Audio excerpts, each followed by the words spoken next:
Hello everyone, today in this video I am going to discuss all about genetics and Mendel's contribution in genetics. So let us start with basic introduction about genetics. The question arises why elephant always give rise to baby elephant and mango seed develops into mango plant, and why do siblings look familiar? So the answer to all this question is one scientific term, that is genetics. So basically genetics include variation, that is the changes, and inheritance.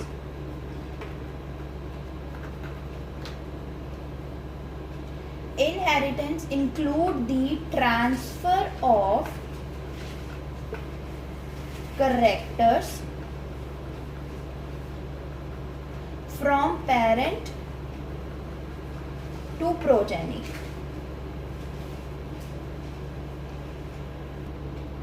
So this was all about genetics, the basic introduction, and now we will start talking about the contribution of Mendel to the genetics. Mendel, the father of genetics, conducted hybridization experiment on garden pea plant for approx 7 years. And he took several characters of pea plant by opposing two traits. The two traits were the dominant and the recessive traits. So Mendel took several characters of garden pea plant. Some of them are seed shape. In dominant trait they would be round, and in recessive trait they would be wrinkled. So same as in case of seed color, fruit color and stem height, which is the common example, that is the tall in case of dominant and the dwarf in case of recessive. While performing his hybridization experiment, Mendel conducted artificial or cross-pollination experiment using true breeding varieties, and the true breeding varieties are those which have undergone self-pollination.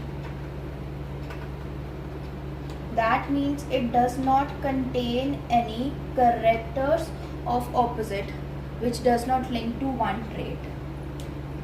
So the question arises why Mendel selected pea plant. So the answer is pea plant have short life cycle, so the observation can be noted down in short period of time, and it contains both male and female parts, and it produces large number of seed in single generation, and the contrasting trait that are the characters which can be easily detected. So that is why Mendel selected pea plant for its hybridization experiment. So let us understand the hybridization experiment which Mendel conducted to state the law of inheritance. He chose tall and dwarf plant. The character of tall is capital T and the dwarf is small t. So these are considered as parents, and parents undergo meiosis to produce gametes, that is the capital T and the small t are considered as gametes. They will undergo a cross, and the F1 generation will be first progeny of the parents, that is the capital T and the small t. So the new plant will be tall, because here the capital T is the dominant one and the small t is considered as the recessive one. Further on selfing, the result of F1 generation, that is the capital T and small t, with capital T and small t, they undergo selfing. So they produce T, T, T, T. So these are the results of the F2 generation. That means the 3 are 1, 2 and the 3. They will produce tall plant, and the only single trait, that is the small t and small t, will produce a dwarf plant. So F2 generation can be calculated by cross between the F1 generation, that is two gametes from this capital T, small t, capital T and small t.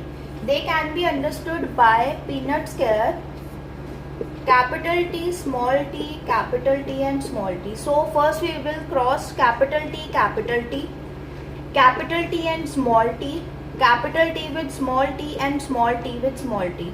So by this it is concluded that these three will contribute to tall plant and only one is the dwarf. So by the result of F1 generation and F2 generation, it is concluded that the result of F1 generation always resemble either one of the parent, that is completely tall.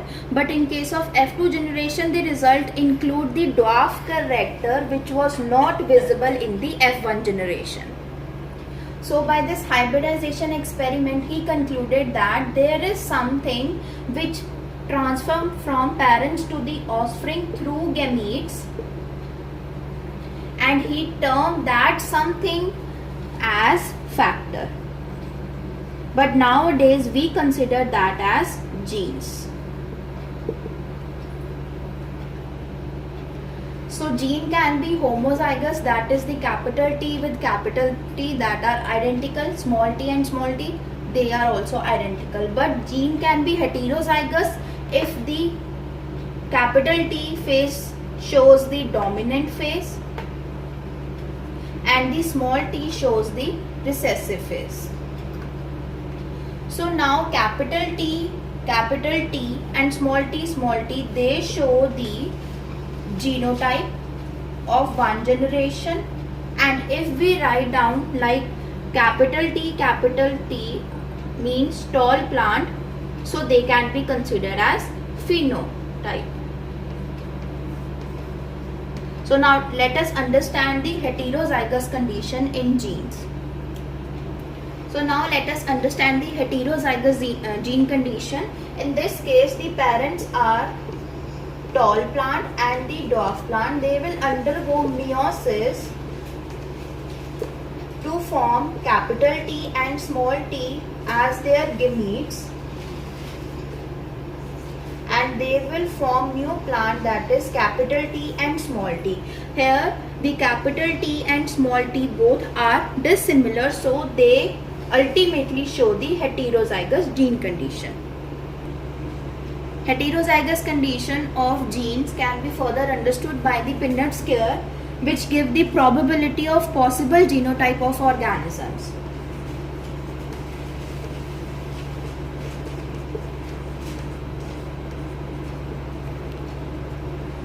By taking the same example as capital T and small t as parents and their gametes as capital T, small t or small t, we can write down as combined capital T or small t because they both are identical. So if we want to understand this condition by Punnett square, we will write capital T on one side, that is the parent gamete on one side and the other parent gamete on another side. So they will show the result, that is the capital T and small t, that means plant is tall. So this was the F1 generation. So if we want to understand the F2 generation, we will need to go selfing of F1 with its F1 product. So here the gamete will be capital T and small t, capital T and small t. So here we cannot write them combined because they both are dissimilar, making the Punnett square capital T, small t, capital T, small t. So here comes capital T with capital T, capital T with small t, capital T with small t and small t with small t. So the result of F2 generation is capital T ratio capital T, small t and the small t. So capital T has occurred one time, this has occurred two times and one. So this is known as the genotype phenotypic ratio. But if we tell the phenotype, that is the capital T and capital T, capital T and small t, these are for tall plant, small t and small t, these are for dwarf plant. So the phenotypic ratio comes, the ratio is 3:1, that is tall has come 3 times and dwarf plant possibility is 1 time. So this was all about genetics. We have started the introduction of genetics and the Mendel's contribution in genetics.